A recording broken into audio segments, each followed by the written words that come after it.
Aka kanya umukuru w'igihugu nyenicubahiro General Major Evariste Ndayishimiye aganutse nyuma y'urugendo yari yagiriye muri Guinea Equatoriale. Amakuru akomeye cyane ingenzi zija niziza gushika ubu ngubu zugaraniwe ku kibuga c'indege citiriwe Melchior Ndadaye i Bujumbura. Amakuru akomeye cyane turubuze kugaruka ko mu buryo bw'idonido biravurwa yuko hari abasirikare gushika ubu ngubu bajeje gupfira ku kibuga c'indege citiriwe Melchior Ndadaye i Bujumbura. Gusa turaza gutanga umuco kuri vyo niba ubu basirikare ari bamwe mu bagendanira umukuru w'igihugu nyenicubahiro General Major Evariste Ndayishimiye canke boba ari babandi bari barungitswe na General Prime Niyongabo kugira ngo bace bafatira umukuru w'igihugu nyenicubahiro General Major Evariste Ndayishimiye. Gushika umukuru w'igihugu nyenicubahiro General Major Evariste Ndayishimiye nkuko ingenzi n'abasoko yacu aherereye ku kibuga c'indege citiriwe Melchior Ndadaye i Bujumbura bitomora, biravurwa yuko nyenicubahiro General Major Evariste Ndayishimiye gushika ubu ngubu atawuzi iyo yoba aherereye. Biravugwa yuko imiduga iterekeje kuri Ntare Rushatse nkuko amasoko yacu avyemeza.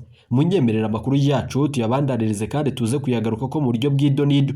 Ndababwira ukuri General Prime Niyongabo yobafasha ingingo ikomeye cyane. Abandi bariko barihweza niba nyene umukuru w'igihugu nyenicubahiro General Major Evariste Ndayishimiye yaba ari we nyene afasha ingingo ikomeye cyane yo kugerageza kwikura ko akakarwe nanone kishinze kumutembagaza. Reka nsubire ndagwaye kaze nshuti munywanyi wacu kuri wumviriza amakuru n'ibiganiro dutambutsa kuri Burundi News TV uherereye irya nino ku bigane y'amakungu ya kure, abatwumviriza muherereye irya nino mu karere k'ibiyaga binini. Kandagwaye kaze nshuti munywanyi wacu kuri wumviriza aya makuru yacu uherereye nga mu gihugu cacu c'u Burundi mu makomine agiye atandukanye mu bisata bitandukanye vy'igihugu. Turabaye kaze muri aya makuru akomeye cyane. Abatwumviriza muri nga ku mugwa mukuru wa politiki Gitega, abari mu gisagara c'ubudandaji i Bujumbura, abari mu ntara zitandukanye z'igihugu, tubahaye ikaze muri aya makuru adushikiye aka kanya. Reka rero nsubire ndagukengurukire cyane nshuti munywanyi kuri we waje gupyona ijambo sabone. Kuba tarabikora akaniko karyo ndagusaba muri musi video urabanditse ijambo sabone pyonde ko uracaho narakazujyana nyene pyonde ko hama tuje turabana mu makuru n'ibiganiro dutambutsa kuri Burundi News TV. Ndabibutse yuko aya ari amakuru avugwa mu bisata bitandukanye, igisata ca politiki, umutekano n'agateka zina muntu, mukatorezwa n'umugwa wamenyesha amakuru umuhinga akorera nga mu gihugu c'u Burundi n'abandi bakorera irya nino mu karere k'ibiyaga binini. Ingingo nkuru turazifatira ku makuru akomeye cyane ahejeje kudushikira nga mu gihugu c'u Burundi. Aka kanya bibaye ku kibuga c'indege citiriwe Melchior Ndadaye i Bujumbura birateye ubwoba inyuma y'amajambo akomeye cyane agatorwa ku munsi w'ejo ashikiriza yuko mu gihe hadafashwe ingingo ikomeye cyane azosubira kubura ibigwanisho agasubira mu mashamba. Umukuru w'igihugu nyenicubahiro General Major Evariste Ndayishimiye gushika ubu ngubu nkuko ingenzi zo ku kibuga c'indege zategerezwa kuja mu makungu gushika ubu ngubu nizivayo. Gushika ubu bivurwa yuko abategerezwa kandi bashitse ku kibuga c'indege citiriwe Melchior Ndadaye i Bujumbura gushika ubu ngubu garaniwe ngaho, atanumwe arekuriwe kwinjira canke gusohoka ku kibuga c'indege. Amasoko yacu ku kibuga c'indege aremeza amakuru akomeye cyane tuyoba tubashitse ko mu buryo bw'idonido. Umukuru w'igihugu nyenicubahiro General Major Evariste Ndayishimiye ni nyuma yuko yarategerejwe n'abatari bake y'inga mu gihugu c'u Burundi nyuma y'urugendo yari yagize ku igenekerezo ry'ejo haheze. Nyuma yuko amakuru akomeye cyane yeje kudushikira ruko General Prime Niyongabo we n'akarwi kiwe bari baciye bafata ingingo ikomeye cyane nkuko twari twabibatangarije mu makuru yacu yaheze. Twari twababwiye ingene hateguwe umugambi ukomeye cyane wo kugandagura umukuru w'igihugu nyenicubahiro General Major Evariste Ndayishimiye. Gushika umukuru w'igihugu nyenicubahiro General Major Evariste Ndayishimiye imiduga yiwe biravugwa yuko cortege imugendanira gushika ubu ngubu iterekeje ku kirimba ciwe, iterekeje kuri Ntare Rushatse. Amasoko yacu yemeza yuko gushika ubu ngubu umukuru w'igihugu nyenicubahiro General Major Evariste Ndayishimiye ari ahantu hatazwe, ariko turatanga umuco kuri vyo na cane bivanye n'amakuru dukura ku micungararo yo ku kibuga c'indege citiriwe Melchior Ndadaye i Bujumbura. Bamwe batanguye kuvuga yuko umukuru w'igihugu nyenicubahiro General Major Evariste Ndayishimiye yoba ajanywe mu kibanza kitazwi kumva za General Prime Niyongabo n'akarwi kishinze kugandagura umukuru w'igihugu nyenicubahiro General Major Evariste Ndayishimiye. Abandi bakavuga yuko ari politiki yateguye n'umukuru w'igihugu kugira ngo yikure kuri aka karwi nanone kishinze gutembagaza ubutegetsi, bivanye nuko bikekwa yuko mu marembo y'ikirimba ciwe gushika ubu ngubu hoba nanone hatezwa agatego gakomeye cyane k'umwanzi. Amakuru akomeye cyane ni mu buryo bw'idonido, ni munyemerere tuze kubigaruka ko mu buryo bw'idonido. Reka turaza kubashikiriza amajambo akomeye cyane General Prime Niyongabo ayijeje gushikiriza. umukuru w'igihugu cy'u Burundi biriko biri mu nyuma z'uko gushika ubu ngubu ariko aratana mu mitwe n'ibihugu bibanyi bitandukanye nyuma y'uko amasoko yacu akomeye cyane abasirikare bashika 3 ari bo nyene bajeje gupfira ku kibuga c'indege citiriwe Melchior Ndadaye i Bujumbura. Gushika ubu abihwezi vya politiki bariko baribaza niba abo basirikare ari bamwe nanone mu barungiswe na General Prime Niyongabo kugandagura umukuru w'igihugu nyenicubahiro General Neva. Abandi bakibaza niba umukuru w'igihugu nyenicubahiro General Major Evariste Ndayishimiye aba basirikare bo bafise uruhara ku mugambi wiwe na cane ukomeye cyane wo gucungerera umutekano w'umukuru w'igihugu. Gusa ibiboneka nuko aba basirikare bo bari ku ruhande rwa General Prime Niyongabo. Ni munyemerere abasirikare bagendanira umukuru w'igihugu ni ntakorwako. Nyuma y'amakuru akomeye cyane avuye ku kibuga c'indege citiriwe Melchior Ndadaye i Bujumbura na makuru ateye ubwoba. Gushika ubu akarwi kishinze gutembagaza ubutegetsi bwa nyenicubahiro General Major Evariste Ndayishimiye gajeje gukora ibara. Aba ku micungararo y'ikibuga c'indege citiriwe Melchior Ndadaye i Bujumbura kubw'amasoko yacu y'ibanga baremeza ikintu gikomeye cyane kigiye kuba mu gihugu c'u Burundi. Ni munyemerera ariko nanone basha umukuru w'igihugu nyenicubahiro General Major Evariste Ndayishimiye arafise inguvu zikomeye cyane. Muramuzi yuko yahora nanone ari umuhinga mu vyerekeranye na gisirikare yo bahejeje kwikura mu menyo y'umwanzi. Ariko reka tuze gutanga umuco kuri vyo canke tubashikirize amajambo akomeye cyane agiye kumvikana nga mu gihugu c'u Burundi. Intambara yoba ijeje guhumanga mu gihugu c'u Burundi kudeta yonyene iriko iramoda. Ku munsi w'ejo ubwo nanone vyavugwaga yuko kuri radio nibonesha kure vy'igihugu harungiswa abasirikari batahora bayacungerera. Bikavurwa yuko abo basirikari bari barungitswe kumva za General Prime Niyongabo no kwitegeko ry'umushikiranganje wa mbere Gervais Ndirakobuce bataziranda kugarika. Ntivyatevye abasirikare nanone bacungerera umutekano w'umukuru w'igihugu baciye bafatira iyo radio nimbonesha kure vy'igihugu. Ni nyuma yuko ako karwe kishinze gutembagaza ubutegetsi kaciye gafata ingingo ikomeye cyane yo kugumana ikibuga c'indege citiriwe Melchior Ndadaye i Bujumbura. Bikavugwa yuko kari gategereje umukuru w'igihugu nyenicubahiro General Major Evariste Ndayishimiye ngaganuke ashika ku kibuga c'indege. Nyuma yuko bari bateguye ko indege yiwe ikororwa ikihashika ariko gushika ubu umugambi w'Imana suwejo. Nyuma yuko amakuru akomeye cyane yeje kudushikira ari amakuru ahumuriza kandi akaba nateye ubwoba. Ni munyemerere rero tuze kwigaruka ko mu buryo bw'idonido mbere yuko tubashitsa ko ayo makuru twabateguriye. Reka amakuru yacu tuyatangurire ku makuru akomeye cyane avugwa nga mu gihugu c'u Burundi hagati, mu nyuma turaza kugaruka kuri ayo avugwa ku mugambi ukomeye cyane kubiriko biraba umwanya ku mwanya ibara rirashobora kugwa. Reka amakuru yacu tuyatangurire ku makuru avugwa Rumonge. Abantu bane harimwo umukuru w'umutumba barapfunzwe. Frida nanone Ndagijimana umukuru w'umutumba Gashasha muri komine n'intara ya Rumonge ubumanuko bushira uburengero bw'u Burundi yahagaritswe ku mutaga wo kuri uyu wa gatanu. Nyuma yuko amakuru akomeye cyane yeje kudushikira akurikiranwa kuinyuruzwa nanone ry'amafaranga yaragenewe abanyagihugu mu ntumbero yo kubashumbusha. Muri iyo dosiye nyene hafashwe abanyagihugu batatu. Bamwe mu bategetsi bo mu Rumonge baravugwa muri iyo dosiye. Ariko inkuru ya Burundi News TV igipolisi kijejwe kugwanya ibiturire naco caciye kibagarika kubw'amasoko yacu mu gipolisi. Baje nanone n'imodokari y'umuyobozi w'uburimyi n'ubworozi muri iyo ntari ya Rumonge. Bahamagaye Frida Ndagijimana imbere yo kumwuriza baca bamujana nabo batatu. Hari ku mugwa mukuru w'intara niko ababonye bahagarikwa bavyigana. Nyuma yuko amakuru akomeye cyane yeje kudushikira ava ngaho abo bahagaritswe bakurikiranwa ku caco kunyuruza amafaranga agenewe gushumbusha abanyagihugu bafise amatongo kwibarabara ry'igihugu nimero 3 Rumonge Nyanza-Lac intara y'Amakamba ubumanuko bw'u Burundi. Uwo mukuru w'umutumba nanone yanditse amazina atabaho ku rutonde. Hari abandi banyagihugu batisanze ku rutonde kandi bategerezwa gushumbushwa niko amasoko yaho nyene asigura.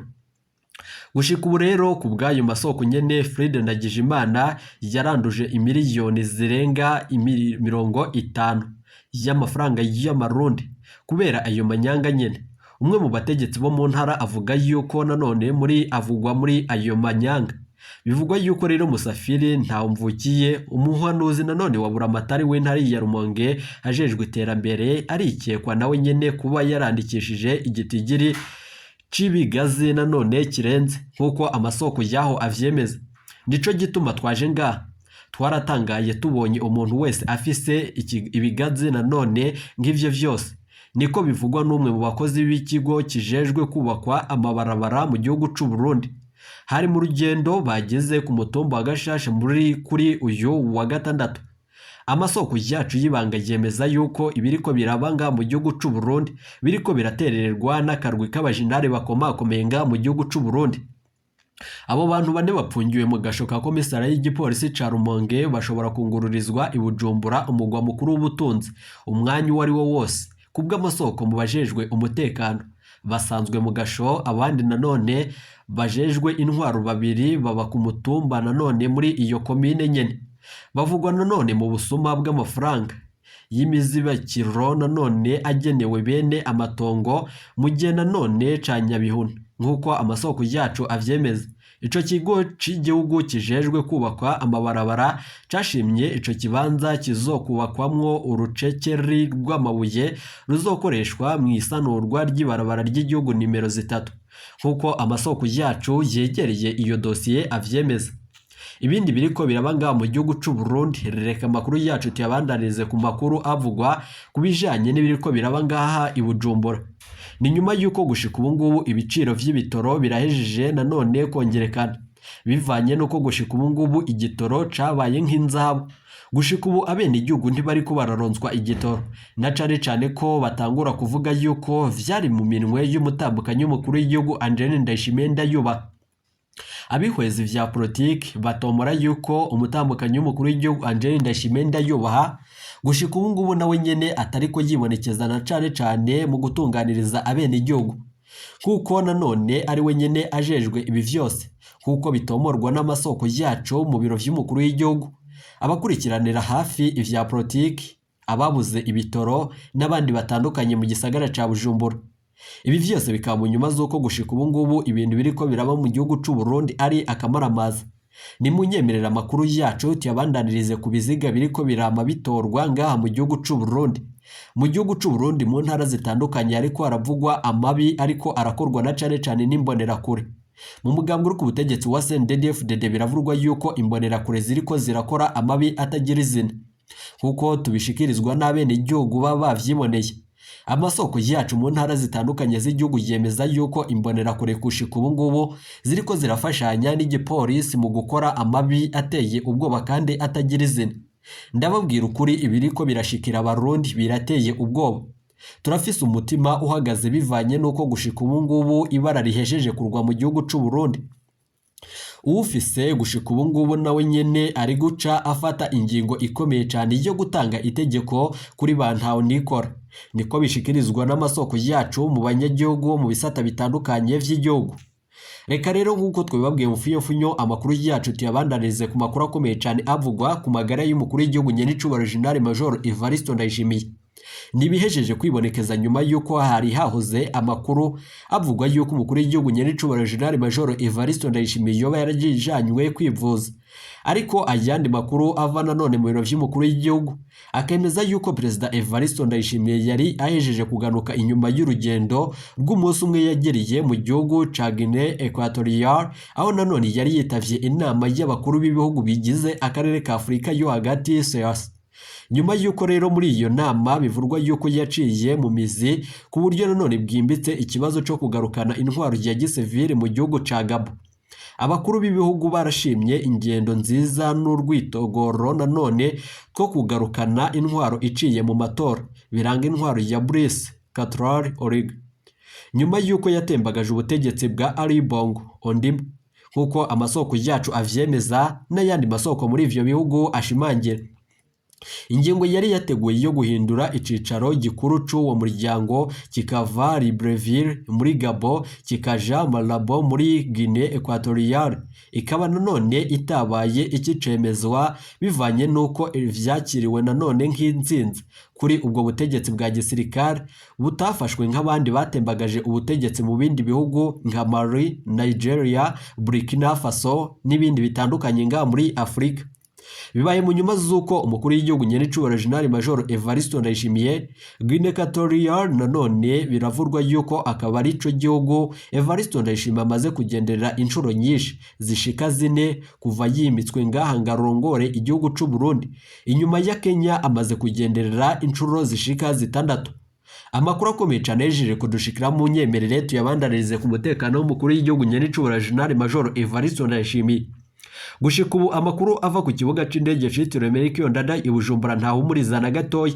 Ni nyuma yuko umukuru w'igihugu nyenicubahiro General Major Evariste Ndayishimiye ubwo mu masaha yeze yoshika ngaho ku kibuga c'indege citiriwe Melchior Ndadaye i Bujumbura, abasirikari bari barungitswe na General Prime Niyongabo batanguye guca batangaza kandi batangura intambara ikomeye cyane. Umukuru w'igihugu nyenicubahiro General Major Evariste Ndayishimiye gushika ubu ngubu ntiharamenyekana ikibanza arimo, na cyane ko imiduga bivurwa yuko imiduga yiwe bivugwa yuko iterekeje ku kirimba ciwe giherereye Igitega. Ayandi makuru akemeza yuko gushika ubu ngubu nyenicubahiro General Major Evariste Ndayishimiye ari agatego yoba yateze ibi bihanganye vyikitse mu kiza cuko nawe nyene atari ngaha mu gihugu c'u Burundi, bikabandanya bitangaza umugambi ukomeye cyane wo gutembagaza ubutegetsi. Ndabibutse yuko no minsi yaheze umukuru w'igihugu nyenicubahiro General Major Evariste Ndayishimiye yashitse nga yaciye atangura kubeshuza ibihuha vyari bihejeje iminsi itari mike y'ibivugwa yuko yoba yatembagajwe. Gushika ubu amakuru akomeye cyane yejeje kudushikira tugira ngo tubashitse ko arateye ubwoba. General Prime Niyongabo n'akarwi kiwe bivugwa yuko bishinze gutembagaza kandi bakarahirira gukurako intwaro y'agahotoro. Biravugwa yuko bamwe mu basirikari kuri ugo ruhande bivugwa yuko 3 muri bo bajeje kwitaba umuremyi. Ni nyuma nanone y'ingwano ibaye ku kibuga c'indege citiriwe Melchior Ndadaye i Bujumbura, nyuma yuko umukuru w'igihugu nyenicubahiro General Major Evariste Ndayishimiye umuhanuzi wewe yari yahejeje kumurungikira amakuru akomeye cyane. Vyari vyanyegejwe yuko umukuru w'igihugu nyenicubahiro General Major Evariste Ndayishimiye ari bwaganuke nga mu gihugu c'u Burundi, bivanye no kumenya ingene General Prime Niyongabo we n'akarwi bishinze gutembagaza ubutegetsi waba bagira bakoremwo idosiye yabo yo gukurako intwaro y'agahotoro. Aho hari hategekanijwe yuko umukuru w'igihugu nyenicubahiro General Major Evariste Ndayishimiye ari bukorokererwe mu ndege, nyuma yuko yari buce imushikana ngaha ku gataka ku Burundi ku kibuga c'indege citiriwe Melchior Ndadaye i Bujumbura. Ariko umugambi w'umwanzi waciye wanga, na cyane ko amakuru akomeye cyane ava kuri ico kibuga ari amakuru avuga yuko nubwo umukuru w'igihugu nyenicubahiro General Major Evariste Ndayishimiye gushika ubu hataramenyekana iyo yoba yerekejwe n'abasirikari bamugendanira, abandi bakemeza yuko gushika ubu ngubu ari abasirikari bagendanira General Prime Niyongabo n'abandi basirikari bari mu karwi ka General Prime Niyongabo babinyegeje nyuma y'uyo mugambi. Amakuru akomeye cyane turaza kuyagaruka ko mu buryo bw'idonido ku yandi makuru twabateguriye. Ndabibutse yuko umukuru w'igihugu nyenicubahiro General Major Evariste Ndayishimiye ariko arahuhigwa n'amakungu bivanye n'ibikorwa bitandukanye ku mugambi ukomeye cyane wo gufashanya na Repubulika Iharanira Intwaro Rusange ya Kongo na mugenzi w'iyo wa Kongo Felix Antoine Tshisekedi mu bikorwa bitandukanye vyo gukura ku mwari wa M23. Nubwo bwivuga yuko umukuru w'igihugu nyenicubahiro General Major Evariste Ndayishimiye wenyene yobayejeje kwiyonkora kuri ako karwi. Ndababwira ukuri amakuru akomeye cyane yejeje kudushikira arateye ubwoba. Turaza kugaruka tubashitsa ko iyo nyenicubahiro General Major Evariste Ndayishimiye yoba yajanywe bivanye nuko gushika ubu ngubu amakuru ava ku micungano y'ikibuga c'indege citiriwe Melchior Ndadaye i Bujumbura adahumuriza na gatoya. Turaza kubigaruka ko mu yandi makuru akomeye cyane yejeje kudushikira kandi dutanga umuco ku basirikari baguye ku kibuga c'indege. Ni nyuma yuko hari n'abandi basirikari bashika 200 twababwiye gushika ubu ngubu bapfungiwe i Bujumbura kumva zuko banse kugwana urugamba rwabahuzaga n'umuhari wa M23. Amakuru akomeye cyane mu nyemere tuze kuyagaruka ko mu buryo bw'idonido. Reka nsubire ndagukengurukire cyane inshuti munywanyi kuri twahejeje kubana muri ibigano n'amakuru dutambutsa kuri Burundi News TV. Ndagukengurukire cyane inshuti munywanyi kuri wahejeje gupyonda ijambo sabone, kuba tarabikora akaniko karyo ndagusaba manuke musi video randitse ijambo sabone pyonde ko uracurabona rakazujya naho nyene pyonde ko hama tuje turabana mu makuru n'ibigano dutambutsa kuri Burundi News TV. Ndababwira ukuri umukuru w'igihugu nyenicubahiro General Major Evariste Ndayishimiye niyo basha gushika ku kirimba ciwe gerereye Igitega amakuru adahumuriza aracashikira General Prime Niyongabo n'akagwi kiwe, na cane ko biboneka yuko umukuru w'igihugu nyenicubahiro General Major Evariste Ndayishimiye atabyimifyino afise nga mu gihugu c'u Burundi, nubwo nanone n'aka kagwi katoroshe nk'uko bishikirizwa n'abahinga bakomakomeye mu gihugu c'u Burundi. Vyari bihejeje iminsi nga mu gihugu c'u Burundi bihwihwiswa kandi bikwiragizwa irya nino ku mbuga hwaniro, bihejeje gutangwa ko umuco. Munyemerere tuze kubigaruka ko vyose mu buryo bw'idonido. General Prime Niyongabo wewe nyene yobahejeje kuba ari he nyuma yuko ubwo umukuru w'igihugu nyenicubahiro General Major Evariste Ndayishimiye yoshika ngaha, bimwe mu bihangange bitandukanye vyahora bimugendera kandi bimwakira ku kibuga c'indege citiriwe Melchior Ndadaye i Bujumbura atavyigera bihaboneka.